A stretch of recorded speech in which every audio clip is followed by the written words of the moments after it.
বড়সড় সাফল্য আসানসোল উত্তর থানার পুলিশের। জানা গিয়েছে যে একাধিক কার্তুজ সহ আগ্নেয়াস্ত্র উদ্ধার হয়েছে এবং এই ঘটনা ঘিরে একজনকে কিন্তু আটকও করা হয়েছে এবং জিজ্ঞাসাবাদও করা হয়েছে। আপনারা দেখছেন সেই কার্তুজ বা আগ্নেয়াস্ত্র ছবি। ভোটের আগে বড়সড় সাফল্য আসানসোল উত্তর থানা পুলিশের। বেআইনি আগ্নেয়াস্ত্র ও কার্তুজ সহ এক যুবককে গ্রেফতার করা হয়েছে গেরমির 10 নম্বর এলাকা থেকে। এই বিষয়টি নিয়ে আপনাদেরকে আরো বিস্তারিত জানাবো। এই মুহূর্তে আমাদের সঙ্গে টেলিফোন লাইনে যুক্ত হয়েছে আমাদের প্রতিনিধি শ্যাম। একাধিক কার্তুজ সহ আগ্নেয়াস্ত্র উদ্ধার করেছে পুলিশ, ঠিক কি কাজের সঙ্গে যুক্ত ছিল সেই ধৃত, কি জানা যাচ্ছে?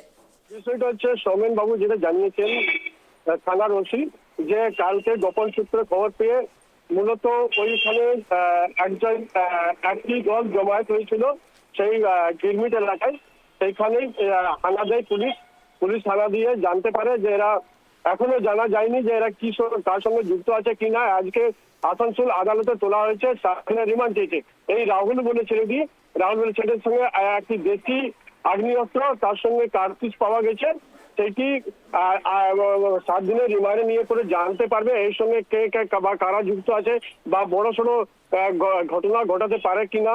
এই যে নর্থ থানা এলাকায়, ওই যে সেই এলাকায় অনেক দুষ্কর্ম কার্যকলাপ সঙ্গে যুক্ত থাকার কারণে একে প্রচার চালিয়েছিল অনেকদিন ধরে। তাকে কালকে হাতে নাতে ধরে ফেলে তারপরে একে আজকে আসানসোল আদালতে তোলা হয়েছে।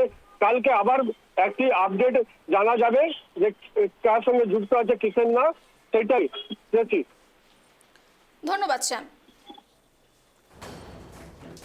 আপনারা দেখছেন নির্বাচনের আগে নিরাপত্তা নিয়ে বাড়ছে উদ্বেগ। একটি আগ্নেয়াস্ত্র সহ কার্তুজ বাজেয়াপ্ত করা হয়েছে পুলিশের পক্ষ থেকে, যেখানে আসানসোলে এই বড় গ্যাংয়ের যোগ নিয়ে সন্দেহ বাড়ছে পুলিশের তরফ থেকে এবং পুলিশ প্রশাসন এই সম্পূর্ণ বিষয় নিয়ে তদন্ত শুরু করেছে।